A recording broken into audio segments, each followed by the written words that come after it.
In the top left corner of the map, we have Strelok from Team FXO.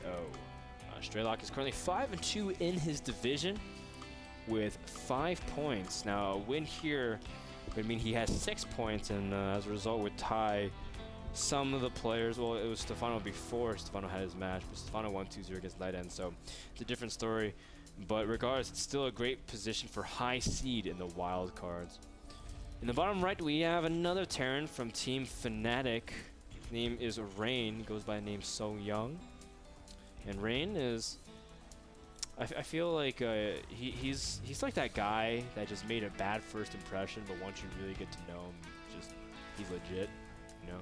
Rain's a cool guy, and ever since his GSL Open Season 3 run when he cheesed ST and got to the finals against MC and got crushed, a lot of people held things against him, especially for stuff like this.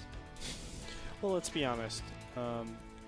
You know, a lot of these Terran players, including players like Marine King, started off as huge cheesers and then evolved into something much more.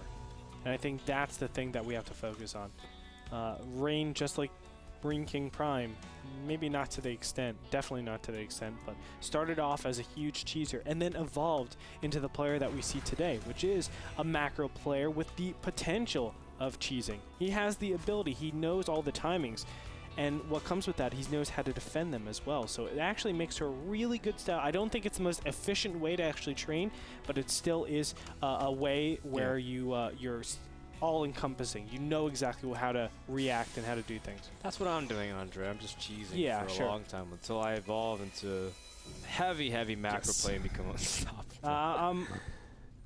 I can hold my breath for that because I know you'll get there fast. Thanks, Andre. That means a lot. Now, you know what? We'll get to Strelok's base pretty fast. A Marauder. And you can see that immediately a bunker is being made. Now, this is the response that I was expecting Illusion to have on Antique Shipyards.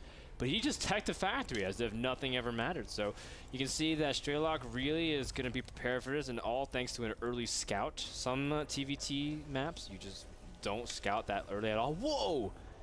Whoa, whoa, whoa. What do we see here?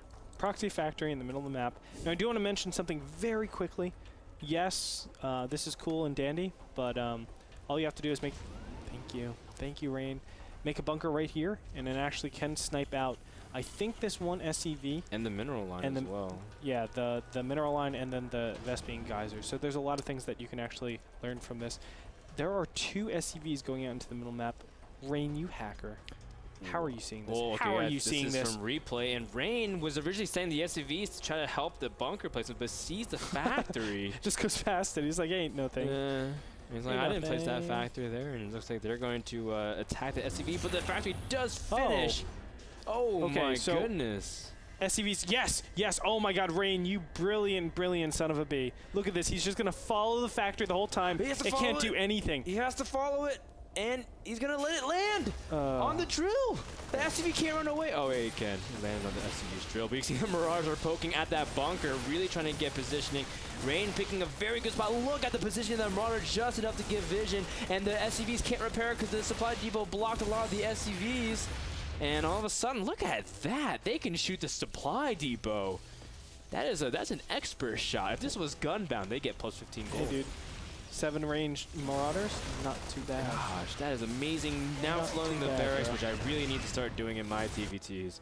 And Rain, say call it what you want if it's cheese, but he's done a fantastic job. And now he's going to even place the barracks at the top and start making units. This is so cheeky. It's beautiful. It's absolutely beautiful. Yeah. Now, Strelok didn't mess up. He lost the first Hellion over here. Rain is actually having surprisingly good micro. Despite obviously having lag issues or what we... Yeah, you can see his SCVs are kind of like stalling there at the time. Just needs to really corner it as fast as he can. And you can see Rain getting his SCVs kind of softened up. Doesn't want to actually lose too many. Back at the main, though, he's just working on Strelok's SCV count with Marines that are popping out. And he's building another factory. This game is getting out of control, Andre. A proxy factory in response to a proxy barracks. And you respond with your own proxy factory. Now the thing is, Rain stabilizes in the back over here. He is going to be able to obviously defend pretty efficiently. The Marauder's able to sneak up. Very nicely done, tanking the damage. The Marine is actually doing so much over here. But I don't think it's going to be enough. Finally, he's able to actually stop everything. Banshee is actually being constructed for Strelok, so he's in a great, comfortable position with his tech. Cloak is not able to be researched because, look, he doesn't have a lot. Actually, I'm sorry. I looked at the wrong person. He has a lot of gas. Never mind. Scratch that. He can make Cloak. He just needs the minerals for it. But I highly doubt that he's able to do that. Maybe not. Okay. Well, revoke my statement. I don't think the game will last that long. Oh no, I mean, Rain's gonna use this factory for a siege tank. So this is pretty interesting. Strelok! Wow. Careful, man. Yeah, but obviously the siege tank siege mode is going to be very powerful. He needs to get a couple Marines inside that bunker. That way he can defend against Banshee's shenanigans. Second Banshee is on the way out right now. What is he going to do with this? He's actually backing up here. Ooh. Oh, wow. Okay, so this is completely useless. We shouldn't have a factory over here. He's not going to get Marines inside. Well, he's going to get siege tanks out, and he's going to try to get siege mode, but he has to lead the Banshees away from that factory. The Marauders do drop, and as a result, Strelok still won't see the siege tanks. Uh-oh. This has just become such a weird game. I'm just not used to it. Right? Rain has an engineering bay also to make turrets and stuff, just to ensure that Banshees can't get positioning. And the Banshees are trying to escape. It's coming on very close. 8 hit points, 2 hits away. Oh my goodness, this game's too stressful, man. Gosh, Andre, I have 2 pimples on the back of my neck. I'm gonna grow a 3rd one because of all the stress I have from this game. Sorry. Strelok is going to try to expand, and siege mode's about to finish. Does Rain have 2 tanks? No, he's got 1. I thought he had 2 by the time he was able to get everything. And that orbital command will not be able to land whatsoever. Rain will be able to take a very strong fortified position if he can get his siege tanks in position, but he's not. That is way too late. And I think that lag is what really killed Rain there. GG gets called out. Strelok takes game number 2. On Antigua Shipyard. Nah, I don't think there was actually anything that he could have done. Strelok played that brilliantly. Dude, that barracks play is really nice, right? The barracks play of Rain. I love that. I love seeing that. It's pretty cool. I think that's why you really need to actually put the bunker directly on the rim. Don't be afraid to do that, because you have to protect that area over there, just like Metalopolis, just like Antigua Shipyard, as we just saw. So, well played there by Strelok. I will fully admit he played fantastic, and you know why? Because he probably was using an AZO monitor. No, actually, I don't know if he was, but if he did, he'd be able to win that game that much easier. AZO monitors are fantastic. Check them out at azo.com/NA for more information where you can pick up your own 1080p monitor in high definition. Guys, we'll be back with game number 3 between Rain versus Strelok. Our last game in the series. Who will take it? The answer is after this jump.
Hello guys, welcome back to North American Star League Week 9 Division 3. We're in the middle of a series between Rain and Strelok. Rain currently tied with Strelok 1-1 after losing game number 2. Rain had the lead, but now he gets to choose a map. And the map is Ohana. Ohana. Let's go ahead and check it out. Ohana, oh mama. Let's check it out for game number 3, this best-of-1 series. I was really hoping the graphic would come up now. I know. I was just like, Boom. then I got to get him to see my reaction after how silly I felt. Post-phrase. It's okay. Oh, man. I think both of us were expecting that too. Ohana, oh mama. And you're just looking at the screen like, that's your cue, Elliot. That's your cue. You can see that Rain is still saying that he has a 2-second delay, which of course we all feel for. Hopefully that gets all settled out. And I can't even begin to stress how frustrating it is to play in lag. It's bad enough listening to Bitter play in lag. Oh, it's actually fantastic. With like half a second. It's actually fantastic. It's brilliant. I love it. And look at this again. Rain's going to proxy something in his opponent's base. Now, if Strelok ever moves anywhere close to that top, he's going to catch wind of it. Ohana's a very tiny map. But this is so devious. Oh my god! No way. Oh my god. No! Really? Okay. Well, we see Strelok just as he's moving out of the barracks. And he's like, you know what? This position is definitely not a good spot to make a proxy barracks. Because if he just like looked up once, he'd be able to cover it. And you know what was funny? I was on Strelok's view, and I was like, oh my god, the SCV is trapped over there. I undo the vision. I'm like, well, where did it go? And then it magically went to the top. My god, he has teleport. He's a wizard class. Fair enough. Fair enough. All right. So now that we're tied at 1-1. Anything can happen, and by anything I mean another proxy marauder. Rain has to be very cautious because the lines of sight on both these are so tiny that the SCV, if it just moves to the south too far up, it'll be able to see it. Strelok is about to see it. Oh, but he covers it with a bunker, and Rain calls GG immediately. Just because Strelok found that out. But I mean, that bunker was in plain sight. That is our fastest game, by the way. Now that is our that is not our fastest 3 minutes game. and 2 seconds. I'm pretty sure it just Select when Select just put the bunker down. Yeah, it was 11-11, wasn't it? And then he just placed the bunker down. No, it couldn't have been. 3 minutes and 2 seconds, the fastest game. Because think, he did a pretty fast barracks, and then he put the bunker down immediately, then GG. Select actually had it like finished, didn't he? Yeah, he did. So that's the fastest game. Booyah.